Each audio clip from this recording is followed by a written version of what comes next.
Well, hello and welcome to episode 164. That's number 164 of the Childless Not by Choice podcast. My name is Civilla Morgan. My mission is to recognize and speak to the childless not by choice women and men around the world, reminding us that we can live joyful, relevant, fulfilled, childless not by choice lives. And whether you have children or not, thank you for tuning in.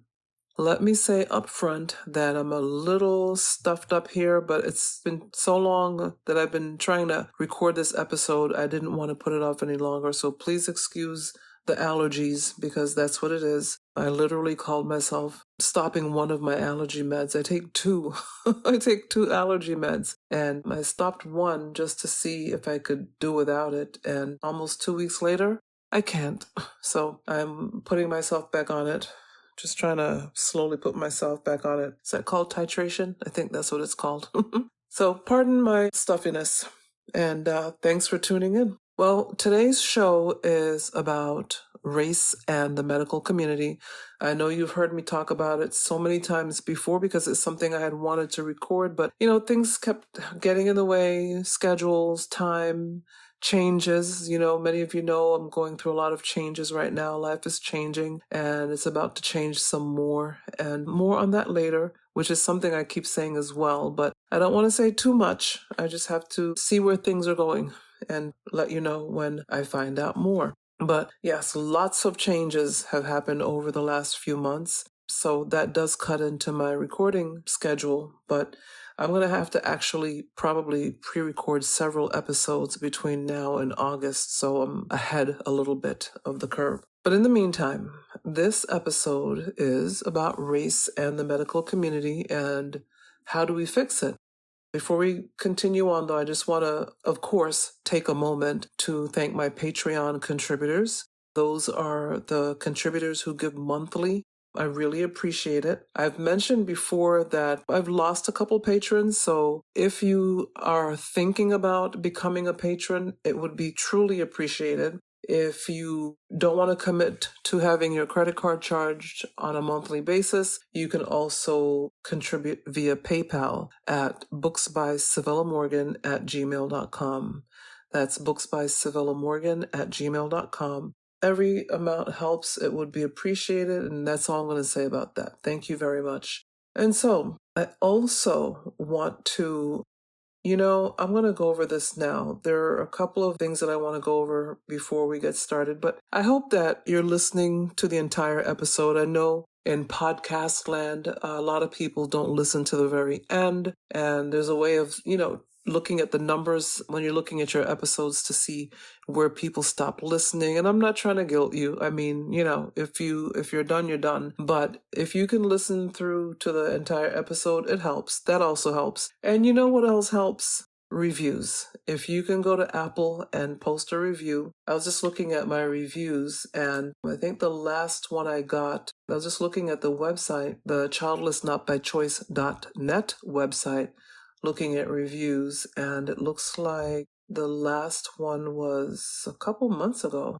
So if you are enjoying the podcast, please leave me a review. Of course, a 5-star review would be fabulous, but leave a review. If you just want to leave the number of stars, that's fine. If you want to leave a written review, that's even better, because your reviews help the podcast to be found. And so if you can stop by and leave a review, that would be appreciated as well.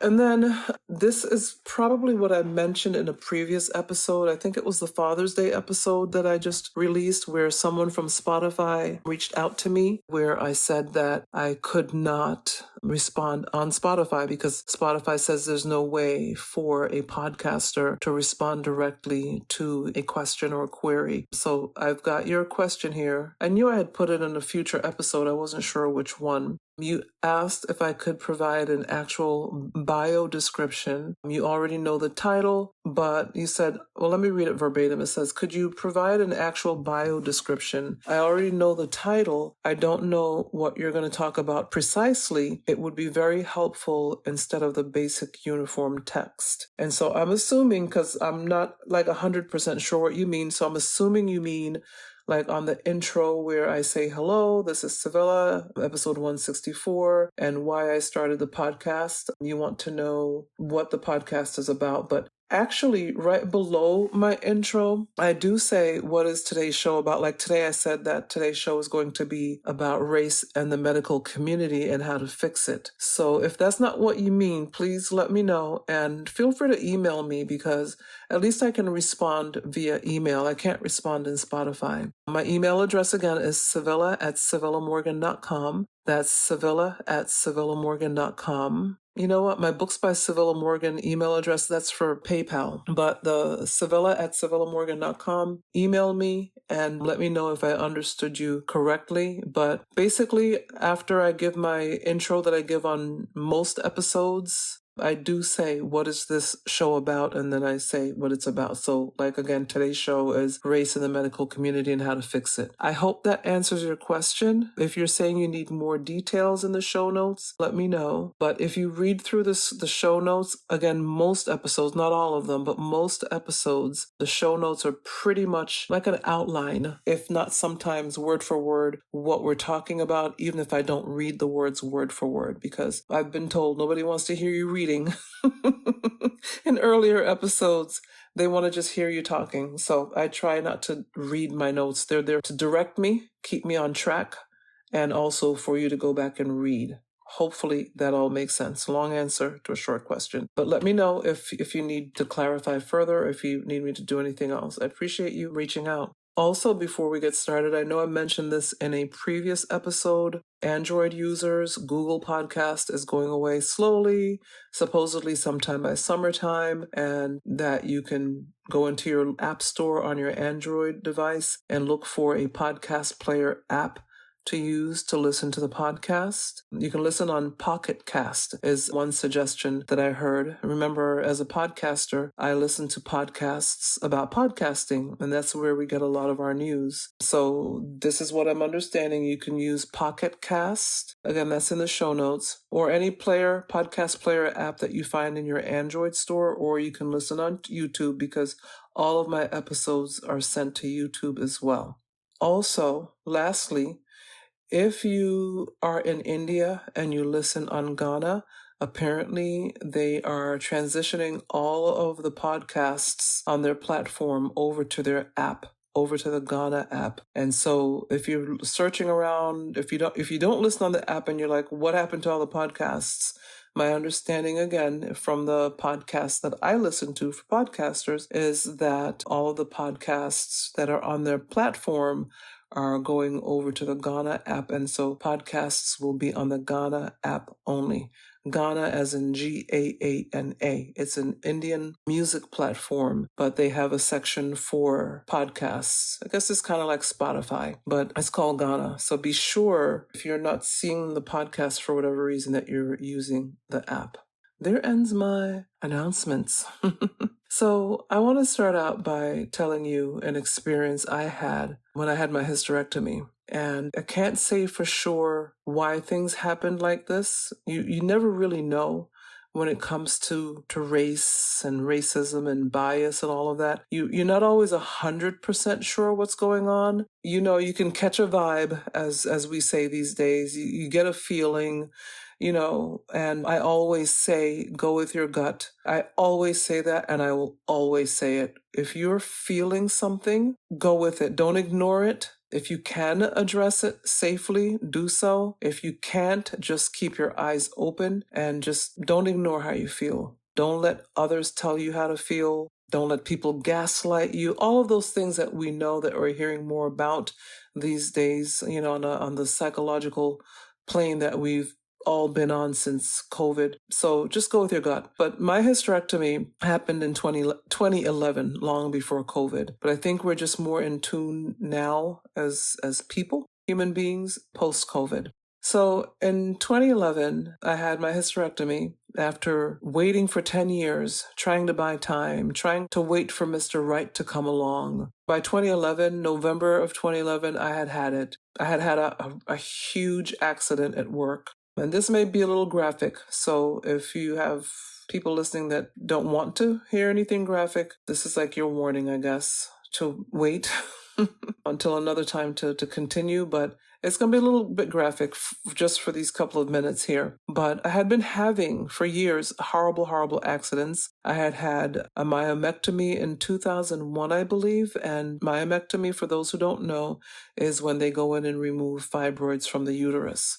So I had one in 2001. And then after that, I honestly don't remember the second two, but they were pretty much spread out over the 10 years leading up to when I had my hysterectomy. And so the first myomectomy I had, I think they removed, make sure I have everything right, I think they removed 27 fibroids that first time. And I remember after the myomectomy, that I think that was the one the doctor told me, okay, now you need to go out and get pregnant, because the thinking was and is, I'm sure, that because fibroids have a way of affecting the baby, if you get pregnant and you have fibroids, chances are you can have a miscarriage because the baby and the fibroids are fighting for a blood supply. So he said, okay, you need to just now go out and go get pregnant. Of course, there was nobody in my life. So that really it really made me feel bad, because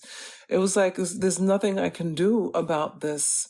It's easy for you to say, and it's easy for you to make assumptions that I have someone to have a baby with, but the fact is I didn't have anyone. It just wasn't happening. And I don't know why, but I guess that's life. It just happens that way sometimes, but it just wasn't happening for me. And it was frustrating. And I was just like, I was not happy with that comment at all, because it just affected me, because there's nothing I could do about it. Well, of course there was something I could do about it. I just wasn't willing to do that. And so I was upset. I was, trying to wait for Mr. Right. Sometime during that time period, I had met someone, but it didn't work out. We dated for 2 years. It didn't work out. Okay. So the second myomectomy, they took a high number of fibroids. It was a ridiculous number of fibroids. And then third myomectomy, they used a robot.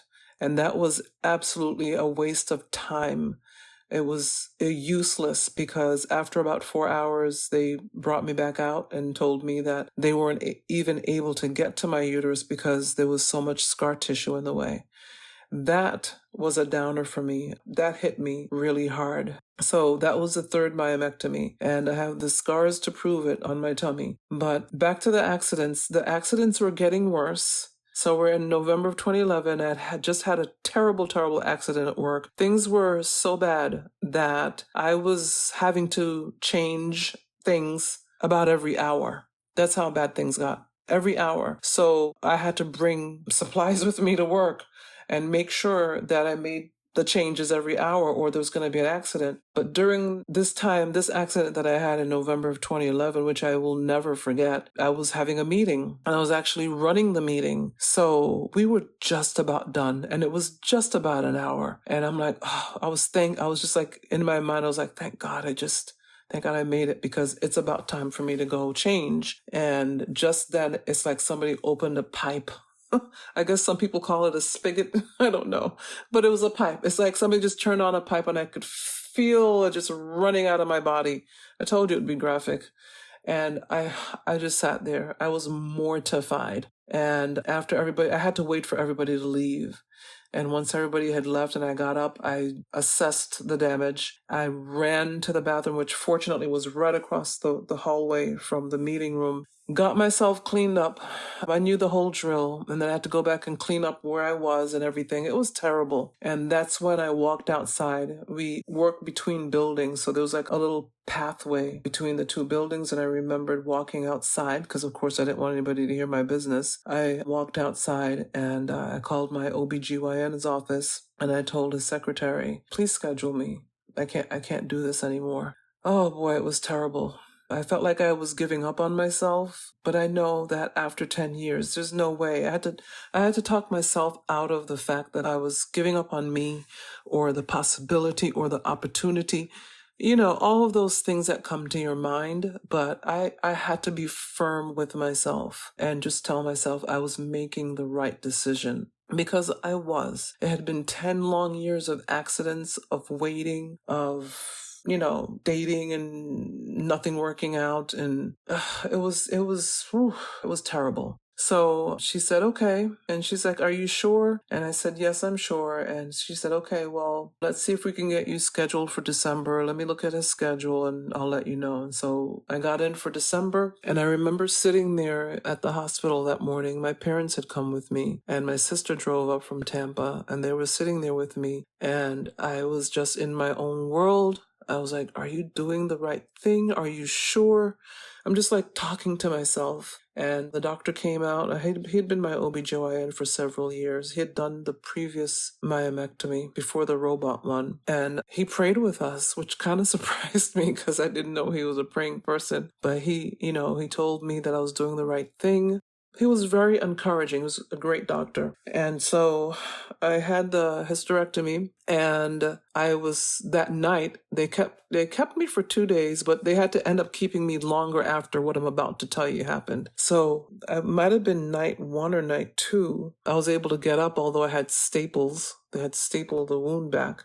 It's basically a cut like for a C-section, except it's not a C-section. It's taking the fibroids off your uterus, which is another psychological thing. It messes with your head because you know that you're being cut in the same place that a mother would be cut to have the baby taken out by C-section, but no babies are coming out of you. It's nothing but a bunch of tissue. And so that messes with you too. At least it messed with me, messed with my head. And I was just, getting cleaned up, but I had asked the tech. I didn't ask her to bathe me. I didn't need to be bathed. I simply said, could you help me get cleaned up for the night? And she just turned up her nose at me. I'm like, woof. Okay, never mind. I mean, I thought that's what your one of your roles was as a tech, but okay, I'll do it myself. Again, I didn't need to be bathed. I just maybe needed for her to get me certain things or to help me put on those stockings that they make you wear. But no, she literally turned up her nose at me. I was like, wow. So I took my time. It took me an hour, what would probably take maybe, I don't know, half of that. It took me well over an hour to just take my time because I didn't want the staples to come out. I didn't want anything crazy to happen. And you're not supposed to be moving around like that. But just as I was done, just as I was about to get into bed, boop, one of the staples popped out on the left-hand side. And again, I'm about to be graphic. The blood from the wound started rolling down my leg. And the nurse that was on duty for my room that day turned to the nurse that was coming in. Okay, so here we go with race and all that stuff. Just to give context, the nurse that was leaving was an older Caucasian lady, and the nurse that was coming on was a younger Asian lady. And she looked like she was about 12.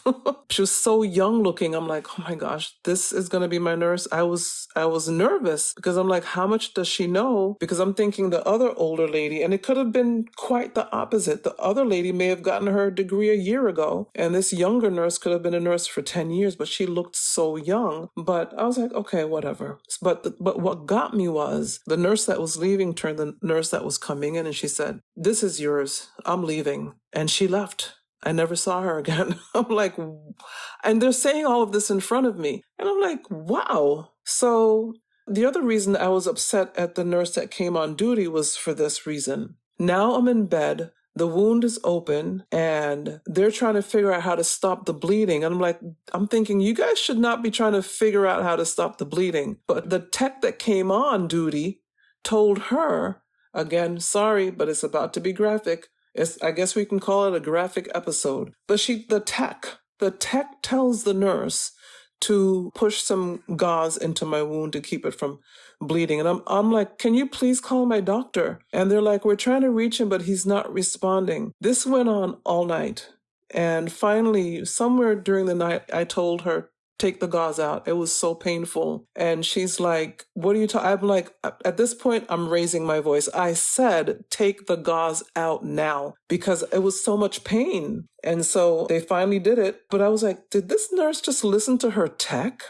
I couldn't believe what was happening. And so the next morning, somehow I got through the night. And the next morning, the doctor comes in and he came in angry. he came in angry, and I'm like, I hope he's not mad at me. But he had another nurse with him, and I don't think it was the same one from the day before, but there was another nurse with him, like assisting him, and he's taking clot after clot after clot out of my wound. And he's like, look at this, just look at this. They were texting me. I can't see a text if I'm sleeping. So they never reached out to the doctor. They never called him. Which is what they were supposed to do. It doesn't matter what time it is. You sign on to be a doctor, you expect to get a call at 3 o'clock in the morning. They never called him. They were texting him. So I was in pain all night because they decided texting him would be better. So I don't know what happened in the upper ranks of things, but he was taking all the clots out, and I'm looking at the clots, and he's saying, look at this, just look at this. I can't believe this. And he leaves. And then the nurse is like, oh my gosh, I can't believe you watched all of that. I thought you were going to pass out. I'm like, nope, not going to pass out. I now need to see everything that's going on that has to do with me, because this is ridiculous.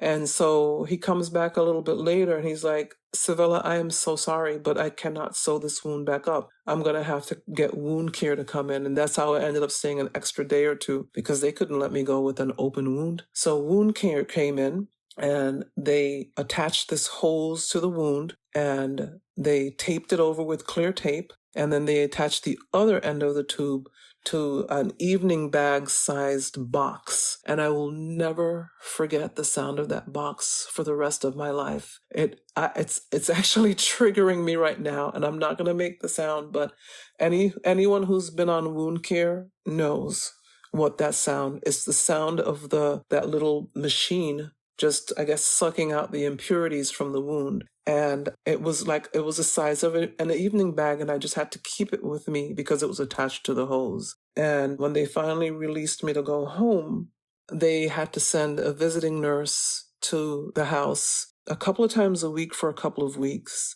They would check the bandage, they would change it when it needed to be changed, and it was a different nurse every time. But there was one nurse who came, and she said, look, I do wound care. I have people who have had wounds, the same wounds for years. And she was basically like, you're a young woman. You do not need to be one of these people. The way to heal properly is to eat properly. And she told me what to eat. She told me the different healthy things to eat to get my body to heal faster and properly. And I sent my mom and my sister to the grocery store to get the groceries. I went with them in the car, but they would not let me out of the car. They made me stay in the car, and they went into the grocery store and got all the groceries and came back, and I ate what this nurse told me to eat. And eventually they were able to take the bandage off and the wound healed up. But the reason I'm telling you this story is, yes, this probably could happen to anyone. It probably could, but that's the thing about race and bias. You just never know. You never really know 100%. And some of you may be like, well, why are you bringing it up if you don't know? Well, I'm sorry, but that is the experience of a person of color.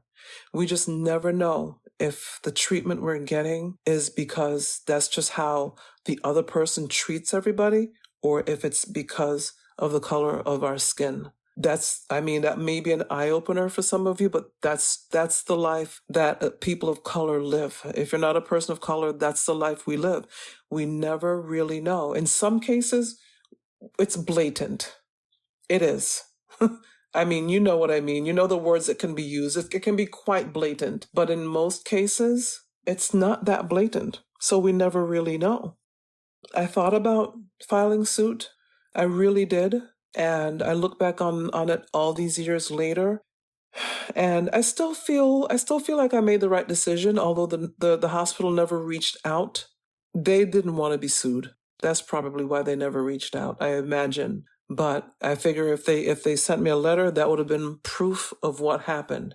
And they didn't want to have any proof in writing. And some number of years later, I did write them a letter about what happened, and they never responded.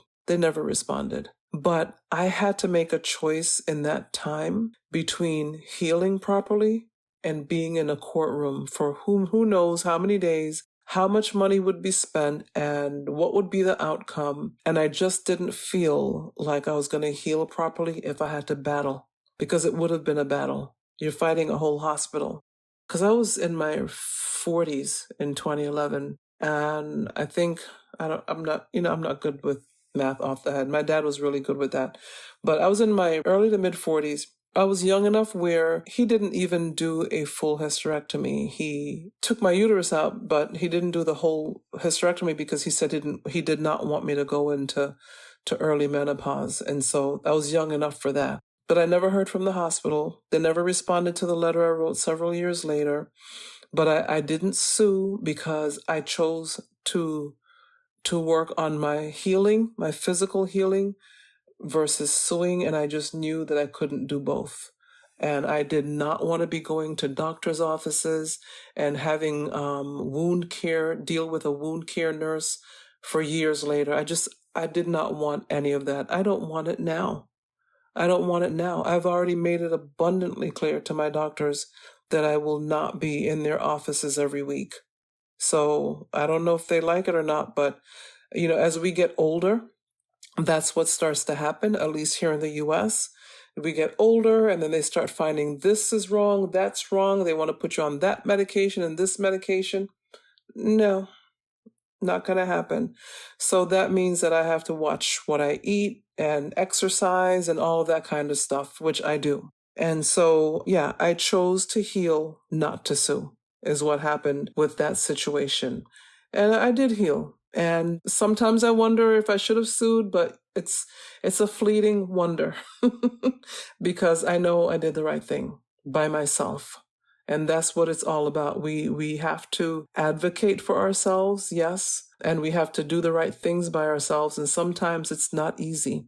It's not an easy decision, but I did what I thought was best for me. And I stand by my decision because I stand by self-advocacy. And many of you know, if you know that I cared for my parents for 9 years, I stand by advocating for my parents and just being the bad guy with the medical community, which I'm about to head into. Imagine that. So as we continue on here, that's my story of what happened with my hysterectomy. I've never told it, I don't think, fully on here in the entire episodes, a number of episodes I've done for the show. I don't think I've never given it in this much detail. So here we are. But, I've always said that the other reason, I guess, let me say this, the other reason that we never really know 100% for sure, because we don't know a person's heart. And I'm convinced that racism and prejudice and hate and all of that stuff, that's a heart issue. These are not things that we're born with. We're not born with bias or hate or race. We're not born with any of that stuff. That is taught. And yes, we all have our biases. We all do. But the thing about bias is we have to keep it in check. We have to, of course, use common sense and wisdom in our interactions with people, but we've got to keep that bias in check because bias is it can be terrible if we don't keep it in check. And I guess I can talk a little bit more about that later. But these things are taught. And so if they're taught and they're in your heart, it's a heart thing. And we don't get to see each other's hearts. We can hear by the words that come out of your mouth what's in your heart. That was a sermon today. I'm recording this on Sunday, June 9th, and that was a big part of today's sermon, that out of the heart our mouth speaks. It's true. And so we all have to be about checking our heart and make sure that what's in there is good and pure and positive. Yeah, we all have bad days. We're all humans. We're all going to go through stuff. But what's in your heart? What do you allow to live there and hang out there and pay mortgage there? Because it's going to come out. And then when it does, we've seen all these celebrities, they go on a rant and they say all this stupid stuff. And then they come back later and say, I'm really sorry. I don't know what came over me. It was in your heart. It just came out because something angered you or whatever, and now it's out. And now you're coming back to apologize. But what you should have done was to keep a check on your heart and make sure, I know it sounds trite, make sure your heart is in the right place and make sure that's what's in your heart when you're in a tough situation is what comes out. There are people who go around saying, oh, I don't curse, but let somebody step on your toe. What's going to come out of your heart when somebody steps on your toe? Whether physically or, mentally, emotionally, however you get your toe gets stepped on. So that's why we have to be careful of what's in our heart and what's been planted there by people, by our elders, all the things that get planted, the little seeds that get planted and then cultivated. And then before you know it, when you're a baby, you could care less what color a person was. And by the time you're a teenager, an adult, everything is coming to fruition about what's been planted in your heart. And then you either go and dig it up and till it and start all over again, or you just let it continue to grow. And then one day you go on a rant and there you go. And so many people have lost so much because of their heart. And I guess that's why I'm dwelling on it so much. It's what's in our heart. And because we cannot see what's in each other's hearts, we can only, how are we being treated? How are we being talked to? When we go to the grocery store or go to church or go to the doctor's office, how are we being treated? What's causing you to talk to me like this? Is it because you had a bad day or you just don't like people that look like me? I don't know. But it's something as a person of color that we deal with on a daily basis. That's just how it is. And I'm not trying to speak for an entire race of people, but a lot of times because we were not 100% sure, we just ignore it. It's the best thing to do because like my mom used to tell me, you can't bat every ball. And I'm not going to. It can affect your mental health if you try to do that. And so a lot of things we just let go. But it's affecting us on another level. And I'm not going to go into that because that's not what this episode is about. But if you are, for hundreds of years, you've been treated a certain way and you continue to be treated, it gets into your psyche. And that's what a lot of people don't tend to understand. It's in our psyche. Whether you're a person of color or not, whatever you've been taught for hundreds of years, it gets into you, and it's something that that's just where it is. That's how it is. So I'll leave that there. But that's my situation with the hysterectomy. That's my thoughts on heart. We've got to keep our hearts pure.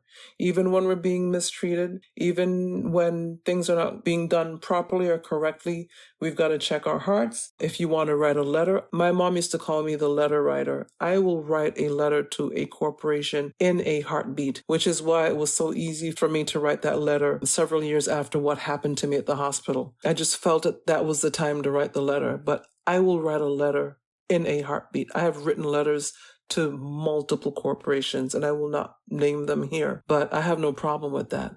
So if I'm walking into a grocery store and it's clear that you have an issue, that you didn't check at the door before you logged in for work, and now you're taking it out with me, and I'm pretty sure I know why, there's going to be a letter written. And so that's how I operate. That might be something that, that we need to do, but don't turn it around on its head now. Because I've seen that too, where people turn it around and say, oh, you write letters? I can write letters too. I'm going to take that person's job. Oh, no. That's not why I write letters. I'm not writing letters to take food out of people's mouths or for them to lose their jobs. No, that is the wrong heart posture. I never want to take food out of anybody's mouth, no matter who it is. I write a letter for the company to make sure that they are training their employees properly, and that their employees are taking that training to heart and treating everyone who walks through their door properly. That's why I'm writing the letter.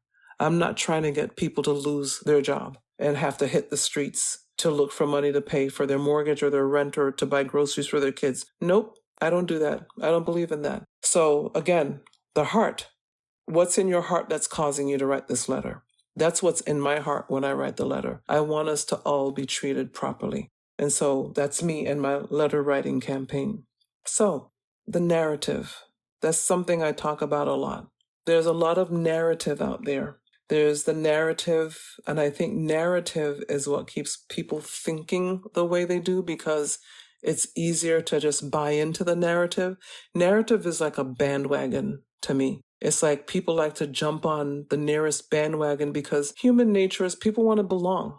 Most people anyway, they just want to be a part of the group. No one wants to be by themselves. Most people just want to be a part of something, and they'll join anything, unfortunately. But that's not the way it should be. So to me, narrative is a type of bandwagon. There's a narrative, and you can look this up if you've never heard this before, but there is the belief that came from many, many, many, many years ago that Black people take pain at a higher rate. That is not true. That is not true. We cannot stand pain. I was in so much pain that night. I couldn't wait for morning to come. I had to beg them to do the right thing, and by taking the gauze out of the wound. Imagine, they're the clinicians, and I'm in pain, and they're putting gauze in my wound. And I have to tell them to take it out. And so we do not take pain at a higher rate. I mean, I know most of you are like, duh. Why would you think we would believe that? But that is the belief of the medical community for many years, that we can take pain. That's not true. It's just not. Everybody has pain thresholds, and it's different, and it's not different based on race. It's just different based on the person. Simply that. And a lot of that also comes from the belief that Black people are inferior. I don't know how they put those two things together, but that's what it is. So there are a lot of things that need to change in the medical community. I mean, some of you may have heard about the issue with the pulse oximeter. That's the thing they put on your finger to check your pulse. Well, it can get different readings the darker your skin.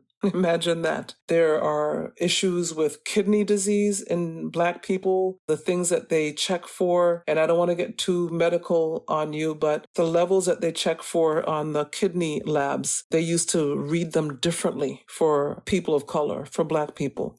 And it doesn't need to be that way. There are some disease states that are inherent in different races of people. That is true. But again, my understanding, you can do the research. There's no need to check or change the numbers on this particular lab. I'm not going to even mention the lab. I know so much about it, though, because my mom had kidney failure. That was one of the reasons she passed. So I got a lot of research done on that.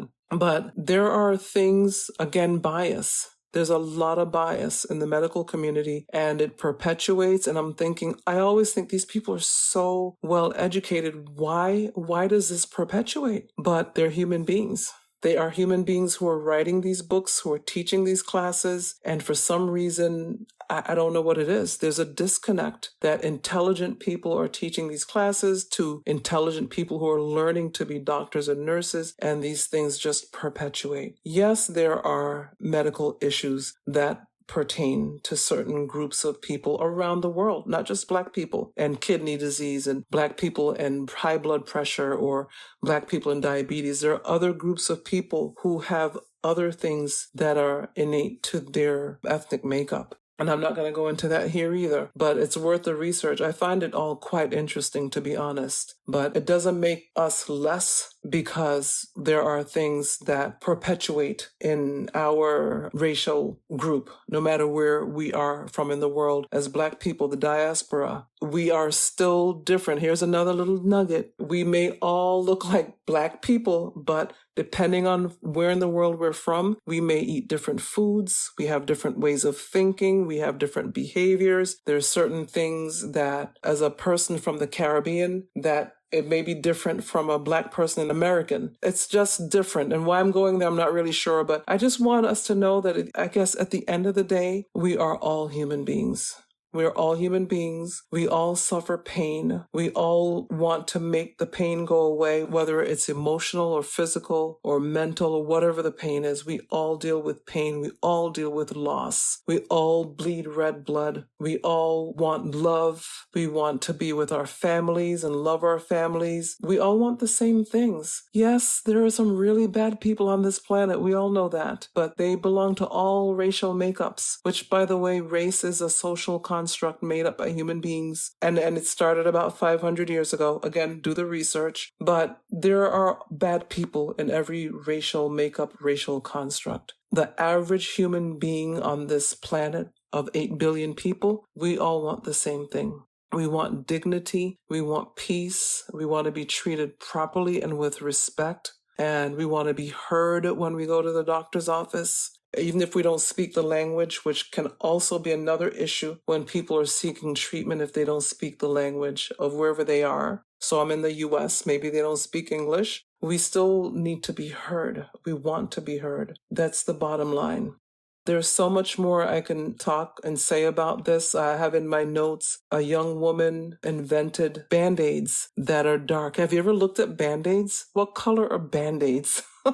It seems so minute, right? But she made brown Band-Aids.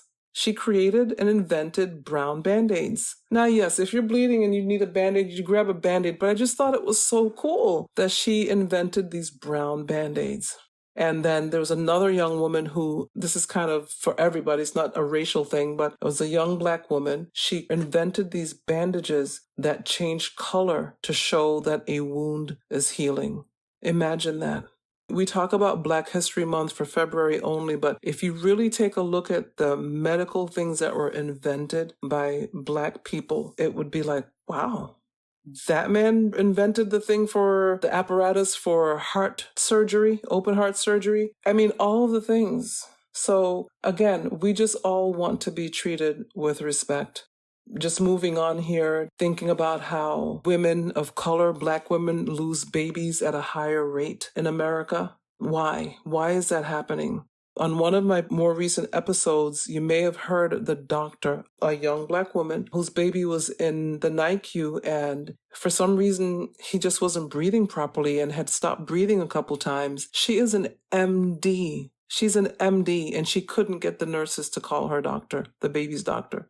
She couldn't get them to call the doctor for anything. They just kept blowing her off. And she had to get upset. And then that's a whole nother bias of the quote unquote angry Black woman. She actually had to get upset for them to actually finally do something. And when the doctor came, he was like, nobody ever reached out to me. She's an MD. So imagine those of us who are not MDs, but they just didn't see the need. Now, again, did they treat everybody like this? Or was it just her? They didn't even believe she was an MD. She said they said that they told each other that she was a resident or something. They couldn't even believe that she was an MD. Can you imagine? Why? One of the last things I want to talk about is AI. I'm not a fan. And it doesn't even matter that I'm not a fan because it's here to stay and I know it. But the thing with AI is it's created by human beings. And human beings are biased. So AI, I believe, is going to be biased. And so I'm afraid of that too. You know, facial recognition, the people that are creating facial recognition, it's messing up when it comes to darker skinned people. That's what's happening. The facial recognition software is saying that certain people are in trouble with the law that are not because it's misidentifying people that are darker skinned. Again, do the research. So I'm just really leery of AI because it's made by people. And until people get things straight with bias and their heart, what's AI going to do? But do whatever its creator tells it to do or not do. I mean, I know we all know what bias is, but I looked it up. Bias. What is bias? To give a settled and often prejudiced outlook. And then it gives an example. He has background biases against quote-unquote foreigners. There's a bias, systematic error introduced into sampling or testing by selecting or encouraging one outcome or answers over others. An inclination of temperament or outlook. Inclination, the key word. Especially a personal and sometimes unreasoned judgment. Prejudice. So like I said, even AI is biased, but it's not AI's fault. Who is creating the AI code? And then I go on to say that, I believe just as it takes a village and community to get most things done in our world, it will take a village to fix and correct the inequities of care in the medical community and health community, and that we all need to look out for each other. And here is where I have a short list of things to do that they help me when I went to the hospital or when I go to doctor's office visits. And here's number one. You've heard me say it a million times. Make a list of the questions that you have before you get to the doctor's office. Number one, have a list of your questions. Because when you get there, you're going to forget. We all do. So have a list of questions that you want them to answer. And if you don't want to read them, hand them the list. Make sure they hand it back to you and make sure they answered your questions, but have a list. That's number one. Number two, if you are afraid to advocate for yourself, bring a trusted person. You don't want everybody knowing your business, so you definitely don't want to bring somebody that's going to tell everybody your business. So if you can, try to bring a trusted friend or family member with you to your doctor's visit. Even if they end up just sitting out in the waiting room, at least you have somebody that came with you. If you trust them enough, they can come in with you. The doctor's probably going to ask, is it okay to speak in front of this person? They probably have to sign something, or you have to sign an okay because they're trying to protect themselves. But that's an idea, is to bring somebody with you. Make sure that if you have any follow-ups, go to your follow-ups. If they send you for labs, it sounds like, but people miss their labs. Life gets busy and they forget. If you need to go for labs, go for your labs. Try to go a week before your doctor's appointment. Check to see if the labs are fasting or not. You don't want to eat and then go for labs if they're fasting. So definitely if they are fasting labs where you shouldn't have eaten anything after midnight the night before, typically is what fasting is. Make sure that you're fasting. That means probably going early in the morning so you can get the labs out of the way so you can have breakfast. But make sure that you are getting your labs done and that you're following up with your doctor with everything that they say, that you're listening to them, you're looking at your lab results. They typically give you your lab results. So make sure that you're just paying attention, especially as we get older, that we are paying attention to what they're saying, paying attention to our bodies, making sure that our vitals are good, blood pressure, blood sugar, all of those things that can change as we get older. Make sure that those numbers are good. And if they're not, try to correct them before medications by eating right and doing what the doctor says. Do what they say. And if they want to put you on a medication, have a serious conversation with them. But if you have to end up being on the medication, do what's right by you. Do what's right by you. Don't ignore signs. Don't ignore the doctor. Don't pretend that you're invincible, as we all do as human beings, because we're not. We're not invincible. So listen to your doctor. If you need to get a second opinion, don't be afraid to do so. Go get that second opinion. I'm sure that most of you are going to doctors that you love. You get along with your doctor. That's fantastic. It's always good to go to a great doctor, someone who listens to you. But if you feel like you need a second opinion, get a second opinion. Please get a second opinion. There are so many misdiagnoses going on right now. I don't know what's going on, but again, it could just be a post-COVID thing. It could just be, everybody needs a vacation. The whole planet needs a vacation. There's just too much going on right now. But seriously, just get a second opinion if you feel like you need to. It's not that you don't trust the doctor, but I've had to get a second opinion. That's how I ended up with the OBGYN I had, because the first one wasn't willing to work with me. He went straight to hysterectomy the first time I saw him. He wanted to do a hysterectomy. I was still holding out hope. So I ran out of his office and never looked back and found another doctor. And the doctor I found was willing to work with me and wait with me until I could no longer wait. And then he did my final surgery, my hysterectomy. So just make sure that you and your doctor are on the same page. Make sure you're on the same page. If I think of anything else, I'll put them in the show notes. But those I think are the major things. Don't be afraid to ask questions. If you have your family member ask the questions, like follow-up questions. Don't be afraid, not just the list that I ask you to bring with you when you go, but just in general. Do research. Google is your friend, as they say. Do the research. You're not trying to self-evaluate yourself and then finding out on Google that you have an illness. No, that's not what I'm talking about. But do the research. If your doctor says this is what's going on with you and they explain it to you, but you need some more research, just Google it. Find out more about the issue and be aware and involved and knowledgeable about your situation or your family member's situation. If that's, who the issue is about, just be informed. Be informed. Doctors don't know everything. They don't know everything. They are very well educated people and most of them care, but they don't know everything. So do your research. Be an informed patient. Know what's going on with you. Understand what's going on with you. Just be on the same page with your doctor. Again, if I can think of anything else, I'll put it in the show notes. I know this was a pretty heavy episode. And of course, if you have questions, email me, Civilla@CivillaMorgan.com. I'd be happy to respond. Give me 24 to 48 hours to do so. Again, all of my contact information is in the show notes, but you can always email me at Civilla@CivillaMorgan.com. I appreciate you taking the time to listen. I know some of this may have been like news to some of you. You're like, what? But it's life. It's life. I'm not going to sugarcoat life. We've been together for too long for me to sugarcoat life. So I appreciate you tuning in. And again, let me know if you have any questions. And until next time, have a great one. Bye.